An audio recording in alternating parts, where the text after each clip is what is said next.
The transition away from pro hockey has a tendency at times to leave players a tad bit listless, which is one of the many reasons why spots on an American League bench are so coveted. Former NHL and AHL goaltender Richard Bachman traded in his goalie stick for a whistle this season here in Des Moines and is enjoying giving back to the game that as a player gave him so much.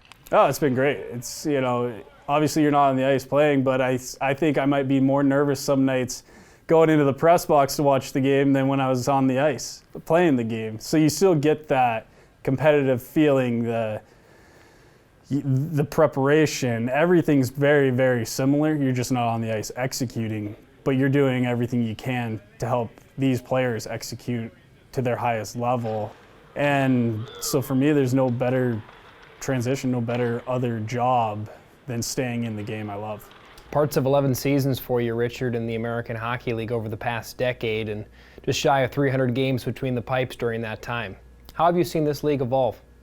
The way they prepare you to get to the NHL now, it's grown in this league tremendously over the last 10 years, and then you see it with moving out to California. The league's evolving all the time, and it's the real deal now, and it's very similar to what you get up in the NHL, and it's really, I think, a testament to the league and the resources they're putting into it to make it the best league possible. Perhaps the crowning moment in your AHL career, Richard, was during the 2014-15 season when you were named to the AHL All-Star Game. Where does that accolade sit on your mantle of accolades that you had throughout your career? Yeah, it was a very special moment. So I remember when I got the phone call, it invited me to the All-Star Game. It was a tremendous honor, and I think it really showed the team we had that year. I think we had 3 of us in the All-Star Game, and it was a special group that we had in OKC. We ended up losing Game 7 that year in the playoffs, but it was such a fun time. You get to be around some of the best players, and a lot of those guys are having great careers in the NHL now. There's undoubtedly a long list of people who've left an indelible mark on the career of Richard Bachman, but specifically thinking about your time in the AHL, who there left the longest lasting imprint on your career? I had an assistant coach, Paul Girard, and I was lucky enough to have him in Texas, in Dallas, and then back in Utica again, and a little bit in Vancouver. But he just had a great impact on my hockey career, but more importantly, on my life. He was a guy that deeply cared about all of his players, but more importantly, he wanted you to be successful away from the rink. And I think it was him, and he helped me mature and grow. I know he's helped me become a better father in a lot of different ways. So he's one of the first names that sticks out. Goaltending, unlike every other position in the sport of hockey, allows for pretty much full customization of your equipment. Now, your name, also the pen name of famed horror author Stephen King, and I hear you had some fun with that. Yeah, so probably the most famous one I had was the Shining mask I had done in Dallas. It's a black and white mask done by Dave Art out in Sweden.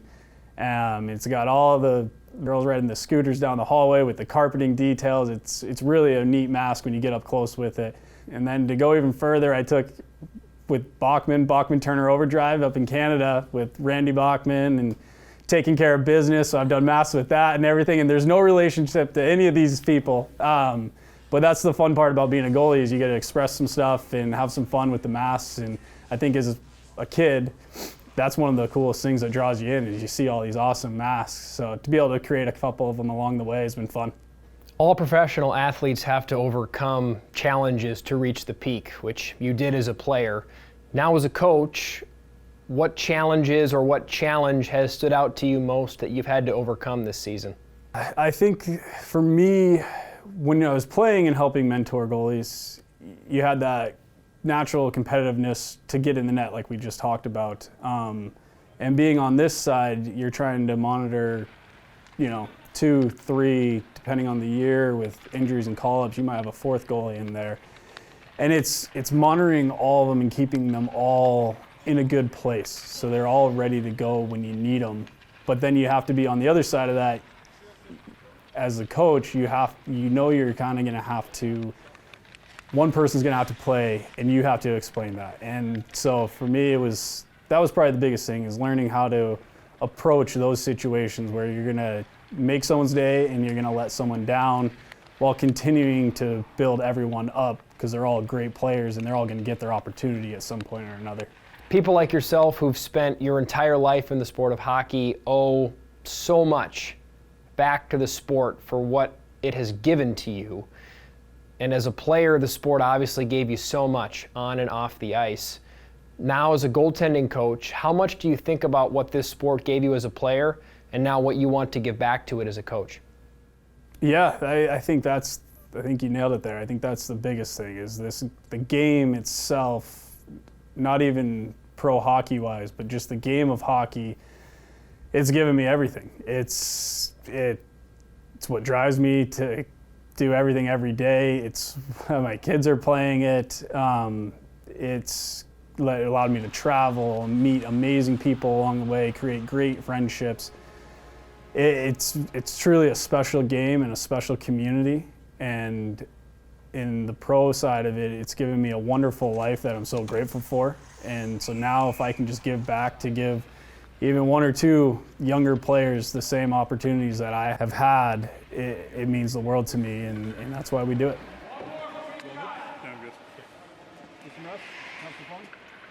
Sounds good.